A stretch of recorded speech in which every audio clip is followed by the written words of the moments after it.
হরিণঘাটার পর এবারে খাস কলকাতা, ফের সরস্বতী পুজোয় বাধার অভিযোগ।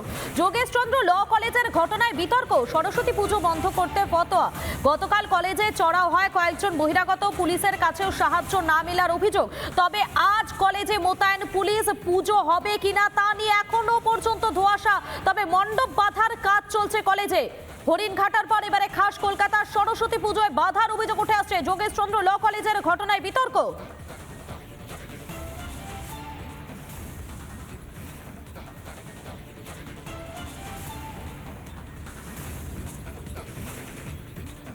এই ঘটনায় কলেজের অধ্যক্ষ তিনি কি বলছেন, তার কি বক্তব্য শোনাই আপনাদের।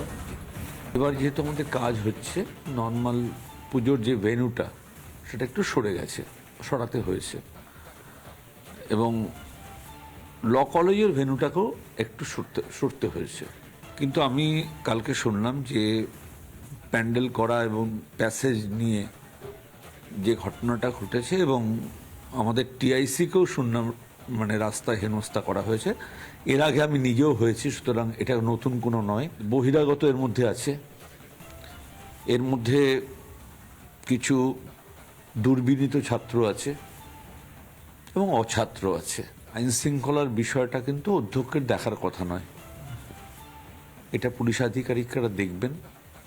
আমাকে যখন পুলিশ ফোন করেছে থানা থেকে বা লালবাজার থেকে, আমি বলেছি আপনারা দেখুন বিষয়টা যাতে না হয়। কিন্তু এটা একটা রেগুলার ফিচারে পরিণত হয়েছে যে কোনো ইভেন্টকে কেন্দ্র করে।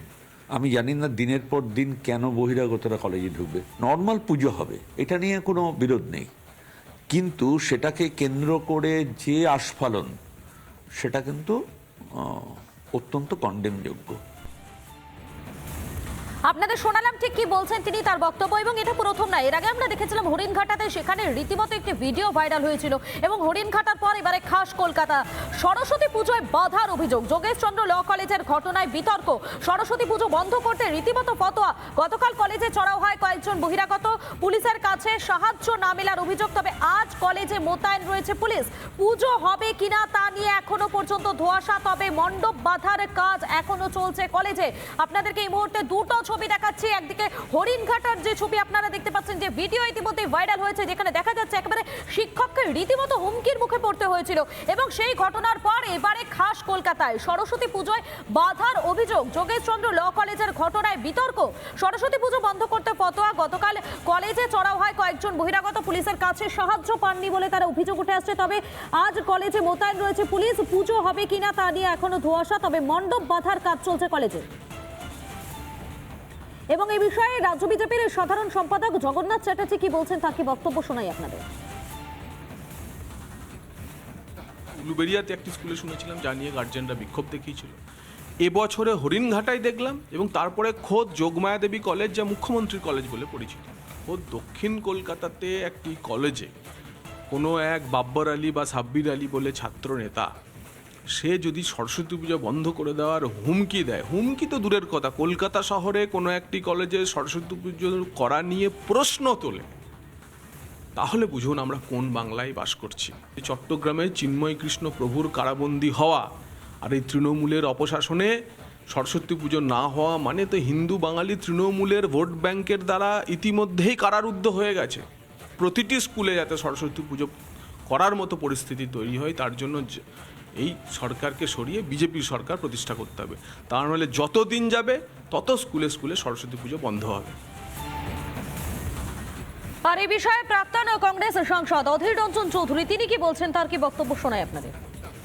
পশ্চিমবঙ্গের সাম্প্রদায়িক সম্প্রীতি দিনের পর দিন খারাপ হচ্ছে। এগুলো তো কোনোদিন শুনিনি যে স্কুলে পুজো করতে কোথাও বাধা দেওয়া হয়, এই প্রথম শুনছি। নিশ্চয়ই এসবের পিছনে কোনো সাম্প্রদায়িক মানসিকতা কাজ করছে। নাহলে স্কুলে যেখানে সরস্বতী পুজো হয়, ছাত্রছাত্রীরা যেখানে করে, আমরা এখানটায় মনে করি বিশ্বমা পুজো করি, সব শ্রমিক সেখানটা অংশগ্রহণ করে, সেটা শ্রমিকদের পুজো।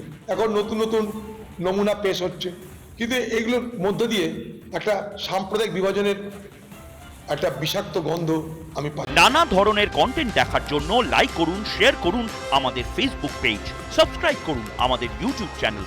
পাশাপাশি অন্যান্য ব্রেকিং নিউজের জন্য অবশ্যই চোখ রাখুন রিপাবলিক বাংলায়।